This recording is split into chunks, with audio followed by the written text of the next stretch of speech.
Go. Hi, we're here with Barry Hearn, and I just want to ask you a few questions.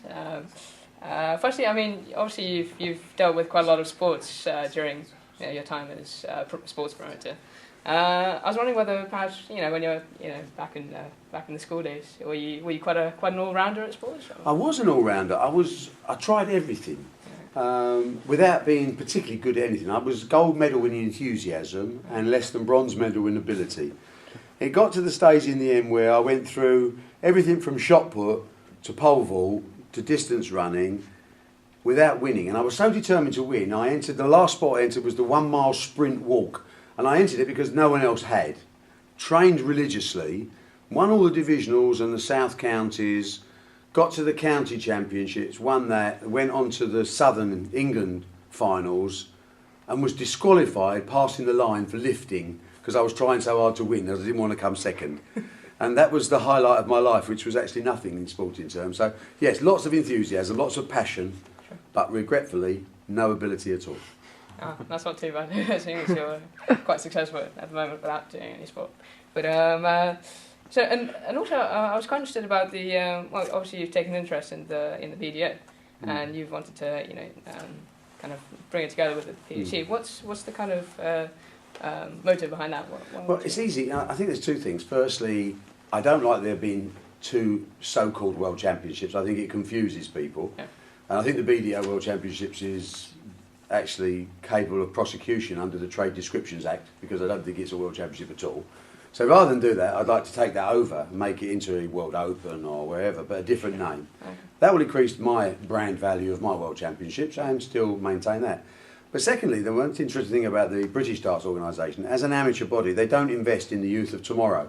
So my original plan was, give them a couple of, it's very difficult to value this thing, so I just came up with a figure of £2 million and said, well, we'll give the BDO £1 million and then we'll put another $1 million into grassroots development because no one is investing in the youth of tomorrow.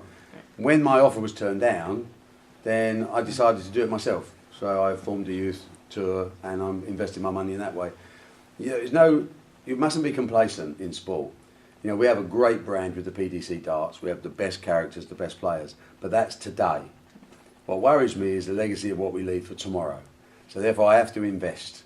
And it's all very well if the flower looks nice, but we have to make sure the roots are in good condition, and that needs fertilisation, it needs various amounts of manure, in our case, pile money at it, make sure that we turn darts into an aspirational sport, run on proper professional lines and inspire youngsters to take the game up for the right reasons. They can deliver, they can play to a high standard and they can earn a proper living. So the BDO, I'm afraid, has become rather yesterday, tired, 1970s, very sad from an administration sense, but the players are still good players and they're the ones that we're interested in the PDC. We're interested to help everybody, give them an opportunity, but ability must be the only criteria at the end of the day. Yeah, I completely agree. The youth is pretty important these days in sport, and obviously the future to most sports. But on a kind of lighter note, what's the story behind the snooker loopy video? I'm really interested. When snooker was in the halcyon days in the 80s, Chaz and Dave were quite a popular band in an East End pub band really, but became national with lots and lots of hit records. Sure. And they were snooker fans. And I had a phone call one day from Chaz and Dave, or Chaz or Dave, I can't remember who it was, who said, "All right, Baz, we've written this song. We think you might like it. It's called Snooker Loopy, and we take the piss out of all the players." And when I listened to it, I thought, you know what? I said, there's only one problem with this. I'm not in it. So they wrote me a line, right, to say, "Sod that ball." But the BBC cut out the word sod, so I had my actual part was 2 words instead of 3, which I thought was understandable. And we sold 240,000 records. It got to number 4 in the hit parade. If it was today, that record would have been number 1 for 6 weeks because you don't sell 240,000 records anymore. And it's even now, people still sing it, chant it. It's become like a memory of snooker when it was in its halcyon days. And I love it. The only sad part of the story was, because naturally I thought it was easy. I thought, now I've dominated snooker and sport, now I can dominate the record business. I could have been the first Simon Cowell, but my trousers were not high enough. And after Snooker Loopy, I got completely carried away and brought out a record called The Romford Rap, which you may not have heard of because I think it sold about 3 copies and it reached number 92 in the hit parade, and I realised perhaps it wasn't quite such an easy business as I thought. So that was me out again. But I still got my copy of Snooker Loopy. Excellent. And on a final note, do you fancy a chance against Arsenal?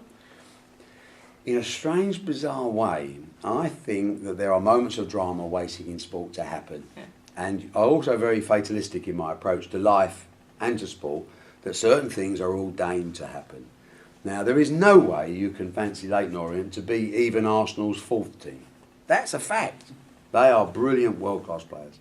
But sometimes the man upstairs decides that he has a different script, and we mere humans must follow the lines he writes. So in other words, on February the 19th, against Arsenal, we're going to kill them. Excellent. Well, best of luck to Leyton Orient, and thanks very much. Thank you so much. Thank you.